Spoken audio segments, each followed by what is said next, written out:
Bonjour, chers frères et sœurs en Jésus-Christ. C'est une grâce encore de se retrouver autour de la parole de Dieu. Alors là, je vous invite à ouvrir avec moi dans l'épître aux Colossiens, le chapitre 2, à partir du verset 6. Comme donc, vous avez reçu le Christ Jésus, le Seigneur, marchez en lui, enraciné et édifié en lui et affermi dans la foi, selon que vous avez été enseigné, abondant en elle avec des actions de grâce. Verset 7, verset 8. Prenez garde que personne ne fasse de vous sa proie par la philosophie et par de vaines déceptions, selon l'enseignement des hommes, selon les éléments du monde et non selon Christ. Amen. Alors j'ai donné comme un thème à ces deux passages, la marche chrétienne en Christ. La marche chrétienne en Christ. Parlant de la marche chrétienne en Christ, ça me rappelle d'abord notre père Abraham, qui a marché avec le Seigneur, avec Dieu, et tant d'autres encore. Je vais en parler de ces gens-là un instant avant de revenir à notre texte. Quand on regarde dans Genèse, chapitre 17, verset 1, il est dit là-bas que « Et Abraham était âgé de 99 ans, et l'Éternel apparut à Abraham et lui dit, « Je suis le Dieu Tout-Puissant. Marche devant ma face et sois parfait. » Amen. Alors, nous voyons cet homme qui a entamé une marche vraiment devant le Seigneur, devant l'Éternel. Et le Seigneur lui dit, sois intègre. Ça nous interpelle très fort. Marche devant ma face et sois parfait. C'est comme de la télévision. Tout est vraiment au clair. Abraham, les yeux de Dieu sont fixés sur Abraham. Et il doit marcher. Et il doit être parfait. Dans deux versions, on dit qu'il doit être intègre. Frères et sœurs, en Jésus-Christ, le Seigneur nous interpelle. Nous qui sommes les fils d'Abraham, les vrais fils d'Abraham, il nous interpelle. Un autre passage, nous voyons Ézéchias, dans 2 Rois 20, verset 3. C'est Ézéchias qui parle ici. Hélas, Éternel, souviens-toi, je te prie, que j'ai marché devant toi en vérité et avec un cœur parfait, et que j'ai fait ce qui est bon à tes yeux. Et Ézéchias versa beaucoup de larmes. Comprenons par là, le Seigneur a exaucé Ézéchias. Oui. C'est pas n'importe qui aussi. Il dit à Dieu de se souvenir comment il a marché devant sa face en vérité et avec le cœur parfait. Et j'ai fait ce qui est bon à tes yeux. Ça nous interpelle, frères et sœurs.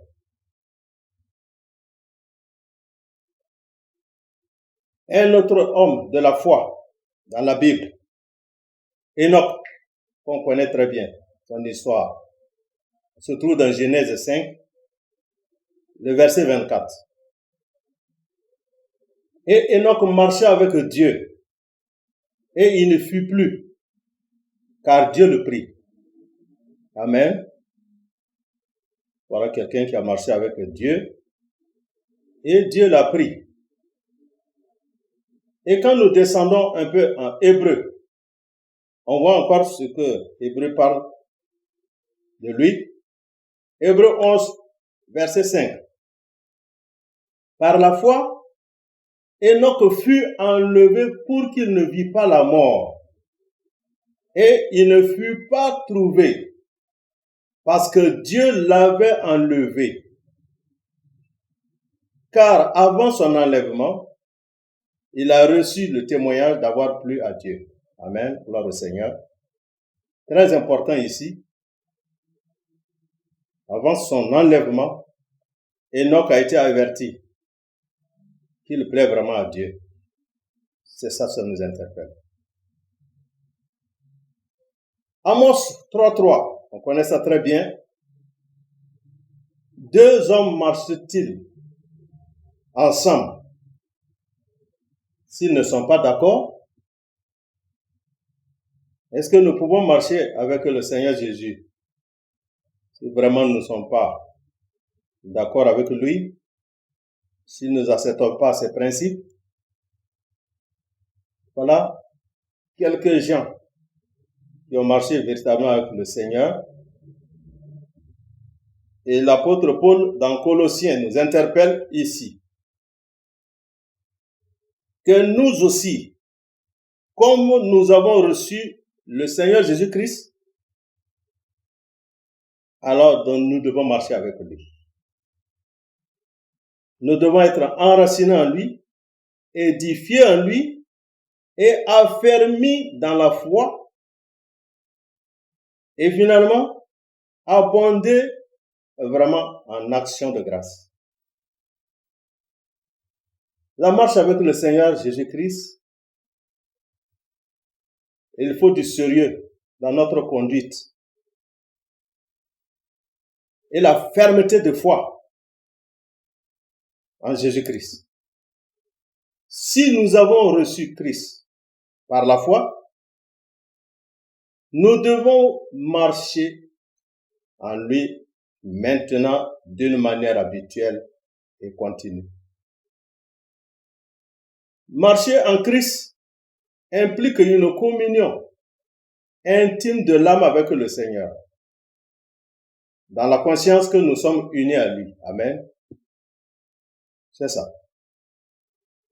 Les expressions de l'apôtre Paul révèlent le ressort intérieur de cette marche.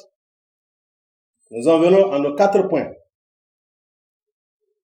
Enraciné en Christ. Si vous avez reçu le Seigneur Jésus et vous marchez maintenant en lui, alors donc, vous devez être enraciné en lui.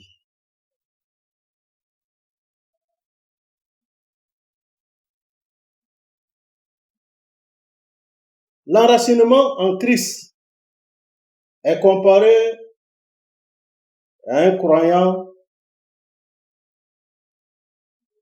par rapport à l'arbre, dont les racines profondes assurent la stabilité contre les tempêtes. Un croyant qui trouve son enracinement dans la parole de Dieu et qui met sa confiance en Dieu est comparé à un arbre. Oui. Regardons comment ça se passe avec l'arbre. Le psaume 1, le verset 3, nous en parle. Il est dit là-bas, et il sera comme un arbre planté près des ruisseaux d'eau, qui rend son fruit en sa saison, et dont la feuille ne flétrit point, et tout ce qu'il fait prospère. Amen, alléluia. Ça, c'est l'enracinement en Jésus-Christ. Le prophète Jérémie aussi en a parlé, Jérémie 17, verset 7. Bénis l'homme qui se confie à l'Éternel et de qui l'Éternel ait la confiance. Verset 8. Il sera comme un arbre planté près des eaux, et il étendra ses racines vers le courant, et il ne s'apercevra pas quand la chaleur viendra, et sa feuille sera toujours verte. Et dans l'année de la sécheresse, il ne craindra pas, et il ne cessera de porter du fruit. Alléluia, gloire au Seigneur.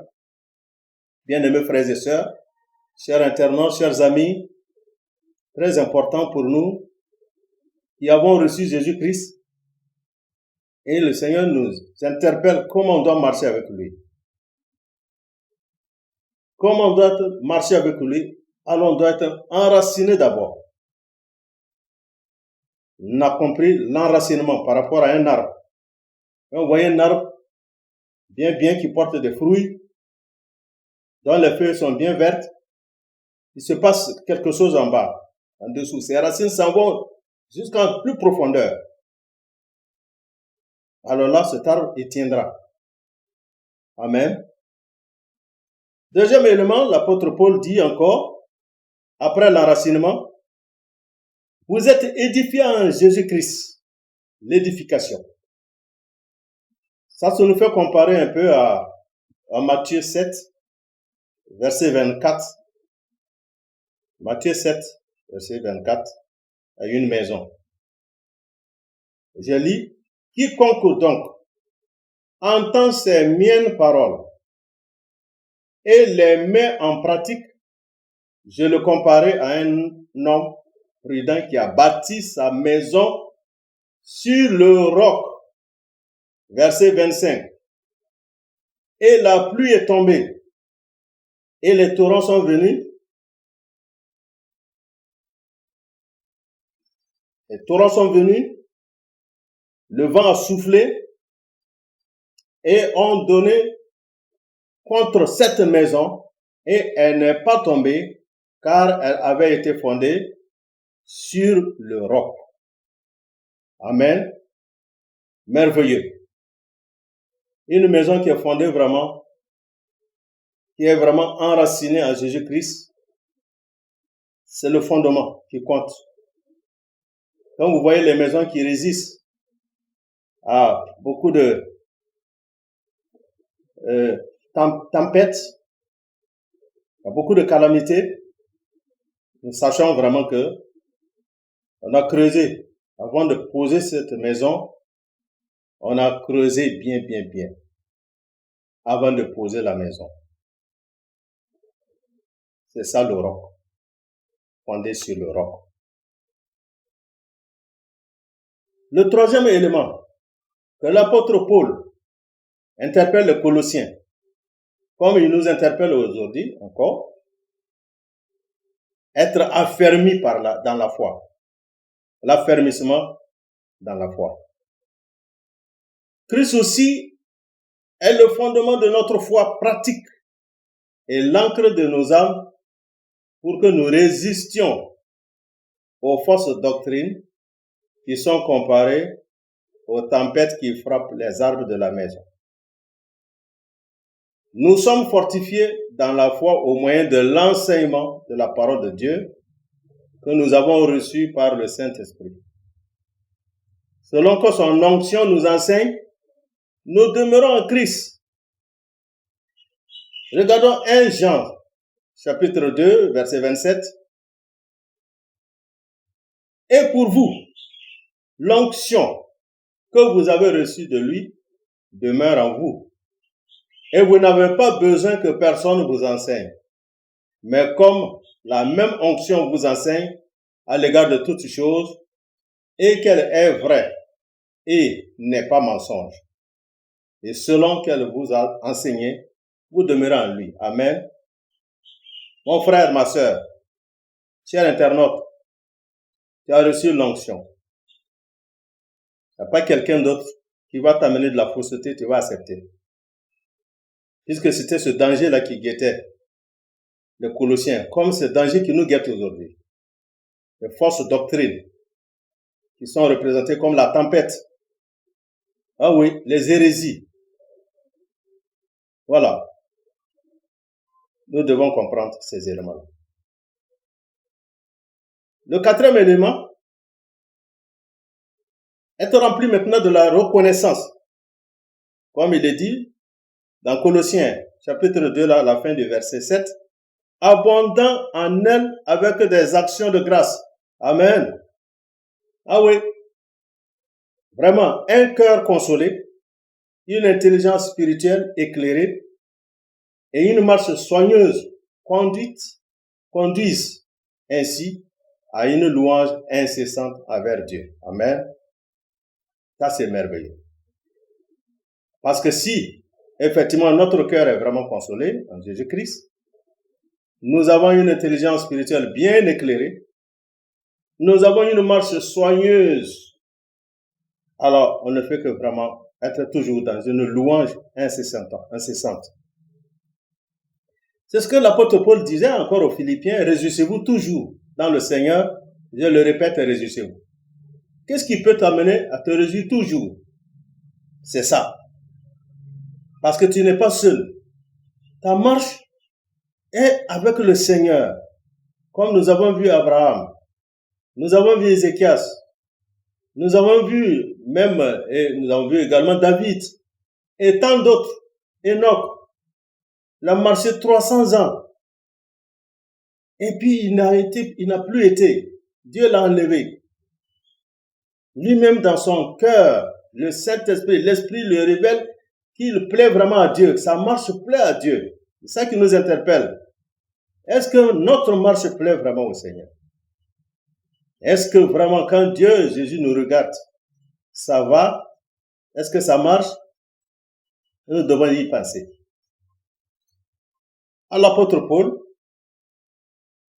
dans le verset 8 de Colossiens 2, il reviendra pour mettre maintenant le Colossien en garde. Voilà. Si Satan, l'ennemi de nos âmes, ne parvient pas à nous renverser par ses attaques de front, il emploiera des stratagèmes plus subtils et nous surprendre par le travers. Attention. Donc, si le vent est venu, tempête est venue, tu n'as pas été terrassé, elle viendra par d'autres manières. Alors, il va développer des stratagèmes très subtils. Il viendra par la philosophie, le légalisme et le judaïsme, et le ritualisme et la superstition.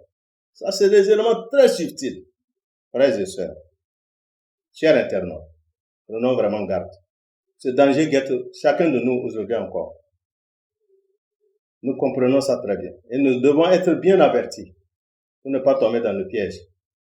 Voilà, bien-aimés, frères et sœurs, chers internautes, ces éléments que nous devons prendre en compte. C'est adressé aux Colossiens, mais ça nous est adressé aujourd'hui encore. Il faut vraiment être enraciné en Jésus-Christ, édifié en lui, affermi dans la foi et abonder vraiment en reconnaissance. C'est ça la marche chrétienne. Abraham a été vainqueur dans ça, Enoch a été vainqueur dans ça, et tant d'autres. David, nous le voyons, Dieu l'appelle son ami. Ah oui, l'homme selon son cœur. Abraham, c'est son ami. Mais David, c'est l'homme selon son cœur. Alléluia. Ah, que la crainte de Dieu s'empare vraiment de nos cœurs et que notre marche avec le Seigneur Jésus soit vraiment limpide, afin que quand il va venir, nous ne nous réjouissons pas. Nous soyons vraiment dans la joie et qu'il puisse nous amener dans son royaume. Amen. Gloire au Seigneur. Que Dieu bénisse sa parole. Amen.